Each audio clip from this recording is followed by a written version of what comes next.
Hey, I'm Taylor, a business consultant and strategist, and I'm here to teach you that you can scale your business sustainably. This is Simply Business, your playbook for structure, clarity, and strategy that grows your business without costing your lifestyle. Let's get into it. Hello, you guys. Welcome back. I am sat down for a bit of a chatty kind of video, if you will. This is something that I honestly feel, I don't want to say uncomfortable recording or creating because I am really big on transparency, financial transparency. I know for myself, I love these kind of videos where people are actually diving into real life numbers. I think a lot of the time in the era of social media, it's very easy to compare or see that people might seem further along and all of the things. And I think it's nice to just see people that you can relate to, and understand what's actually happening behind the scenes financially for them. I have been loving watching these net worth breakdown videos on YouTube. I got this inspiration from Smiley Citrus, and I wanted to create a video like this because I don't really see too many people, other than her as an example, that speak about net worth and these numbers, especially when that you have a business. So I wanted to create this to open up. This is a joint net worth with me and my partner as well. So it's not just me in this. Is something that I want to preface before I go into it. So this isn't my personal net worth, it's ours combined, because we actually combine all of our finances. We have a property together, which I'll go into. So it only just made sense that I actually kind of do our combined net worth. But if that you are listening to this, on a walk, whatever it might be, enjoy. If not, I am sat down, I've got my little electrolyte drink, and I'm excited to go into the numbers. Something else that I feel like does really need a disclaimer with these kind of videos, if you will, is this is for us personally. This isn't to brag or anything along those lines. It's purely for not even like educational purposes, but just to give you insight, just to be completely transparent. And these are obviously conservative estimates. I feel like with net worth, especially with things when you're looking at cars and property and all of the things, it's based on the market value. So I kind of want to preface that. But another huge reason that I wanted to create this episode is because, especially in the business space, I see so much content, and anyone that has been a long-term follower of mine or knows me well knows that nothing pisses me off more than the people that are happy to kind of share, this is how much revenue we're making. We're doing a 50K month, 100K month, whatever it might be, but you don't actually know behind that what's happening with the numbers. So from a business perspective, you can be making 80K months, but then have 60K in outgoing expenses. So you might not have as much of profit margin. I think a lot of people think it's like, oh my God, they're taking home 80K a month. And I think a lot of people are happy to share the wins, but then not like the liabilities, the costs, the overheads, and the breakdown. So I wanted to do that. A, and B, nothing drives me up the wall more than when I see business coaches speaking about becoming millionaires because their business has generated $1 million in all-time revenue, or their business has generated $1 million in a 12-month period. That's not net worth. You're not a millionaire. So I really want to create transparency around this for people to actually have an understanding around what net worth is as well. So net worth, to put it simply, is what you own minus what you owe. So if I own $1 million property, again, I'm also not a millionaire if I owe $950,000 on that property, right? So I kind of want to go into that, and I'm going to break down what we have in terms of assets and then liabilities and the costs associated with that. So I'm kind of, if you see me like looking down here, I've got it all on my laptop because I don't want to butcher the numbers.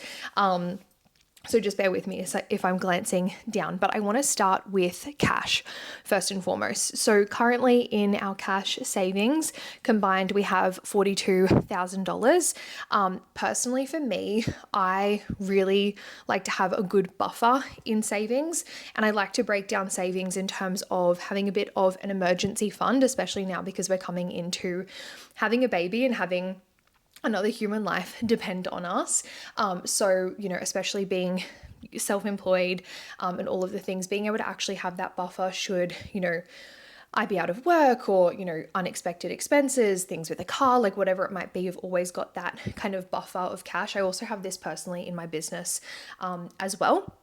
But then having savings for holidays and so on and so forth. We just drained so much of our savings renovating our house, our investment property about 6 months ago. We did that. So it's been nice to slowly build that up again. And we have just done an overseas trip to Japan. And Isaac is currently in Japan actually. So yeah, I'm pretty happy with that number. I would like to bring it up and kind of, just how it's separated in our accounts. But that's the total cash for us personally. Why does this feel so like violating to share on the internet? Now going into my business. So I have a consulting agency, and something that I have really come to realize in business and building my business is building a business that's actually an asset for you, because businesses are assets, versus just monetizing yourself and your skill set, which a lot of people can somewhat fall into. I don't want to say a trap, because it's incredible that you can be a freelancer and make money off your own skill set. But I've really been intentional about building a business that I could hypothetically exit, I could sell it, I could bring in investors if I wanted to. So building something that's actually separate from me. So I have Strategic House, which is a consulting agency. For full transparency, it's still quite founder led. I have 2 team beneath me, and over the next 12 months, our plan is to scale more so that I can continue scaling out of the company. Obviously, I'm never going to leave it, but when we're actually looking at the overall value of a company, if something's quite founder-led, the value of the asset of the company actually decreases. Sorry, didn't mute myself, did I? So yeah, that's some context in terms of the business that I have. So in terms of business cash, I have $141,000 in the business bank account. Something that's important to keep in mind for this is, number one, there will be a decent portion of that will be for tax time, because I have in the past, it was like 6-7 months ago, I transitioned from a sole trader to company. When that actually happens, it's similar to when you first start your business, where you do your first year of trading, then you don't necessarily owe or like have to pay your first tax bill when it's lodged with your accountants. Don't quote me like on the exact logistics of how I'm explaining this, till like the following year before the tax time. So I don't owe like tax until May next year, and it's currently Feb. So it's really important. I'm putting all of that money away for tax. I'm still paying my GST, super for my team and myself and things like that in the meantime. It's not like I have no outgoings in that sense, but there's a good portion there. Then I also like to have about 3 to 4 months of operational costs sitting in my business account as a buffer, because same thing, business has ebbs and flows, and cash flow is the thing that typically kills businesses. So when there is a quiet month, a quiet quarter, a quiet year, do you actually have the cash flow reserve to support your business throughout that duration? So I've experienced the other end of it where I haven't had that buffer, and it was a really stressful period in my business. Luckily, I didn't have as many outgoings, overheads, team, all of the things at that time where I could learn that lesson. But now I have a good buffer, and it's something that I really encourage a lot of people in business to work towards. If you're currently balancing a part-time job, I encourage clients to actually use that time to use that personal money that you can save additionally to put your business in a really good position, where your business isn't this like sink or swim moment every single month. And I believe that's put me in a great position where every month doesn't feel like it's this pressure and force. And then my business, as a result, in the past 12 months of having a good buffer, has allowed my business to grow massively in the past 12 months. So that is what's sitting there. And then looking at a bit of a business valuation. This was a hard one to do with this video, and I was really mindful that I'm like, oh, what if I, put a certain number on it and people are like, that's not right, da, da, da, da. So I really want to be conservative in this, but I also want to be realistic, because when I was looking at like business valuations and all of the things for a consulting agency, number 2 is looking at like the recurring revenue that happens in a business, the profit margins in a business, and then how founder led and dependent the business is. So typically it can kind of be, based on like all of the research that I've done, valued at about 1 to 3 times the monthly profit of the business is kind of like a year in the valuation. I could be butchering this slightly, but to give you some context, being quite conservative, my business will pretty much profit about $10,000 per month. And again, that's being conservative. That's like on the lower end. And kind of like with the multiples of like me being in ChatGPT, is a valuation of approximately $250,000 for the business, if that I was to hypothetically sell and exit it tomorrow. When I first put it into ChatGPT, it was like 500 to 700,000. I was like, that feels wrong. It feels wrong to say. So especially because of like, where everything's sitting. So I feel like guaranteed like 6 figures, absolutely. Even my accountant was like, oh yeah, like 6 figures easy for like if you're kind of calculating your net worth. So that felt like a fair kind of valuation to put on it. But if that you're listening, watching this, and you're just like, I completely fucking disagree, and you want to value it at 0, just take off the net worth, and I'm going to give you take this off rather, the net worth I'm going to give you at the end. But at the end of the day, it is an asset that I hypothetically could sell and exit in the next 12 months if that I wanted to, because of what I've built, the client base, the recurring revenue. It's multi 5 figures that are recurring in the business every single month. Next one is property. So I'm going to go into like our mortgage and what we owe. So we have an investment property. We actually purchased this using a guarantor loan, which I can go into in another kind of video if you want me to, and to explain that. So basically what that meant for us is that we didn't actually have to put anything into the property to secure it. So we used a guarantor loan, which we're really lucky to be able to do so. So we were then able to use that extra cash that we had on hand for like our deposit to actually use for renovation, so we could increase the overall capital value of the property. So that was really, really beneficial for us. It meant we could get into the market sooner and we could renovate right away versus getting into the market, maybe having to save for another 12 months or, saving for an extra 12 months. So we use that. We actually just released our guarantors within 6 months, which is a really fast turnaround period for releasing guarantors, which is super cool. So the mortgage is completely secured against us now. I'm not going to go into explaining guarantor loan. Again, it can be for another video. But just wanted to kind of preface that of like kind of how we got in and all of the things. So we actually purchased the property in June for around $650,000. The only overheads that we did have straight off the bat was the conveyancing fees, solicitors, building and pest inspections, all of the things. And that was like a few $1,000s between all of that. So we had that, and then we went straight into the renovations. We actually, because we were going through the process of releasing the guarantors, they had to do a remote valuation of the property based on the value. So I'm not sure if this includes the renovations or not.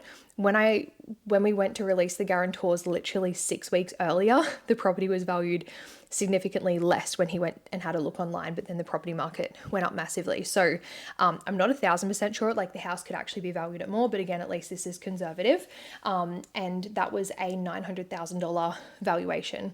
So that is insane. We put about $50,000 of our own money into the renovations. My partner's an electrician, his dad's a concreter, his brother is a plumber, my dad has a roofing company and then connections with other trades. So we were really, really lucky in our connections, which is why we decided to go down that strategy, if you will, of renovating the property. We did it in 9 weeks. So we're paying the mortgage with no rental income or anything like that for that time period. And then obviously like advertising period. So I think it was maybe 10 to 12 weeks of us paying the mortgage with no like rental income or anything like that. But yeah, we put about that into the renovation. Then on top of that was our mortgage repayments. So probably would have been closer to about like $60,000 over that time period, if you will, if you want to count that. And then, yeah, got it valuated at 900,000, which is crazy, from 650 to that. So it's about $250,000 in growth in a 6-month period. So in terms of our amount owing on the property, God, interest, it's just like, wow, you're paying this, like all of this money every single week and barely takes anything off your mortgage. But the amount owing on the property is $641,000. So if we go the 900 in value minus that, the total equity in the property is approximately $259,000 is where we're sitting for that one, which is really cool. We're hoping to get another property in the next 6 to 12 months as well. Then if we're looking at cars, my car is from market value approximately valued at about $25,000. I paid that one off super early. At the time of purchasing my car, it's about 6 years old now. At the time of purchasing, the interest rates were literally fucking through the roof. So my parents paid for the car for me, and then I just had a loan with them, which I said to them, I was like, don't hold this over my head. And I remember there was like one time Dad's like, you have to look after your brother because remember this. And I was like, fuckers. But it was good because I could actually just like make extra repayments and whatnot. And when I first started my business and things were growing, maybe in the first 6 months, my dad was constantly like, just pay off your car, like just get that done. And then you can like, you know, put money aside for a house, just get the car done because of the nature of the loan. And I remember coming into his office and I was like, how much do I owe? And it was maybe like just shy of $5,000.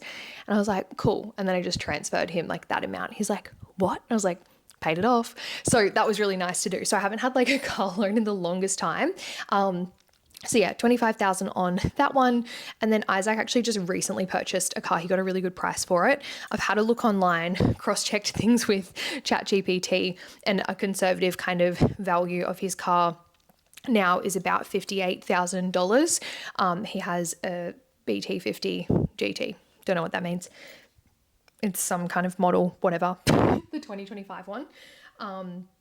So in terms of like what he owes and whatnot, is $55,000 on that car approximately based on the loan.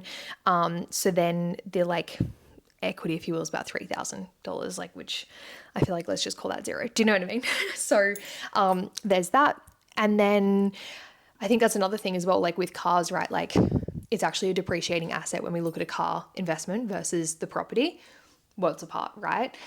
So I think that's where people can go wrong in terms of wanting to build wealth. And that's where for me, I could go buy a Mercedes if I wanted to. Like I'm in the position financially, especially with my business, and like I could buy a company car, but really being able to eat frogs, and I'm in such a privileged position still. I'm like, my car works fine. The only reason I'd be upgrading it is because a baby is on the way and I might need more space. I actually need to just like check that a pram and booster seat and all of the things, car seat can fit in my car. That would be the only reason I'd be kind of upgrading, and because it's at that like 6-year period. So yeah, I think that's like just a nice reminder for everyone. I think it's like, just because you've got the money there doesn't mean you need to spend it. And you can put the money into things that are actually going to make you money, aka the property. or other like investments and things like that. Then in terms of other personal assets, I actually have a lot of gold. I say a lot. It's not really. But like for me, I'm just like, oh, whoa, like there's a lot here, especially because the price of gold has gone up massively. So I have conservatively about $20,000 in that. You can go into other kind of personal equipment and all of the things, but I'm not going to really include that for the sake of this. Then the next one is superannuation. So I don't have too much super. Reason being is the first kind of few years of my business was really about taking the extra profits, reinvesting it back into the business, into team, growing it. Also, even down to as well, I remember when it came tax time, I was like, okay, am I going to make extra contributions to super? And I want to say it was like 5 figures-ish, like call it $10,000 to $15,000. And because we were saving for a property at the time, I was like, I may as well just put this into a house that's going to be an investment. Like I'm not going, oh, fuck, like I'll fuck off to Europe with this extra money. Like I was putting it into that. So that's kind of been where I've sat with super. But I have $12,000 in super. But now that for the past 6 months, have been a company, I'm an employee of the company, so I have to pay myself the 12% super, which is super beneficial. Then Isaac Super is approximately $55,000. So if we're going to go through the like total assets and then liabilities, so it's about 1.5 million in assets, total assets. Then if we minus that against the liabilities, so the home loan and Isaac's car are our 2 liabilities, that is $696,000. So then total, if we're going off a conservative net worth, we're sitting at a combined net worth of $807,000. So an 800K net worth. I am 24. Isaac is 27. Crazy. Fucking crazy.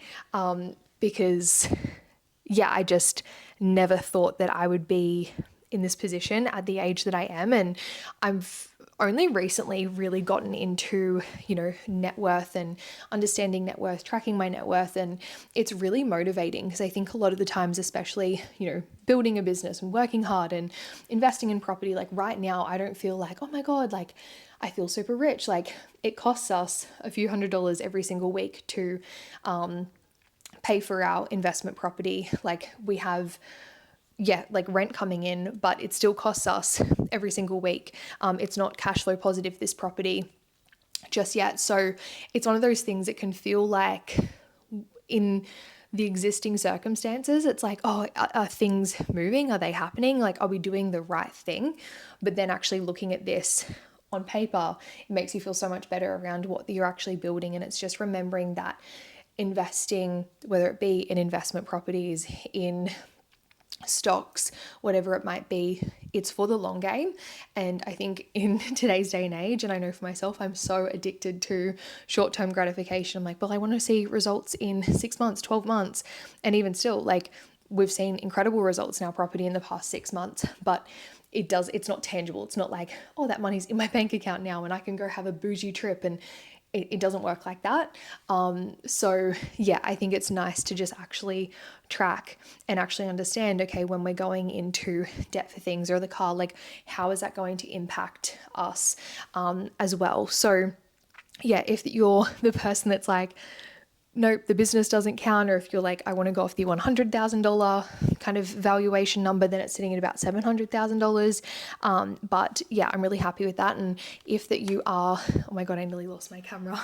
If you are a business owner and you found this really interesting, I think one thing that I would definitely take away from this is to remember to build an asset versus just monetizing yourself. So I see this even say with content creators, you're still then just monetizing your skill set of content creation. How can you build an asset from that skill set is something that I would leave you to ponder with.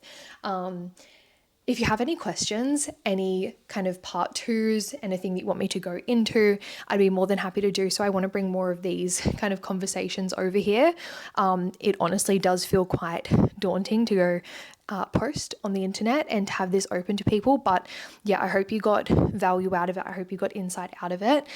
Let me know in the comments of this. Yeah, anything that you want to share, feel free to DM me on Instagram. But I hope you enjoyed this. And I'll catch you in the next one. That's another episode of Simply Business. I would love for you to rate this podcast, comment below if you have any feedback, DM me on Instagram, and even better, share it with your friends, family, or share on Instagram. See you in the next episode.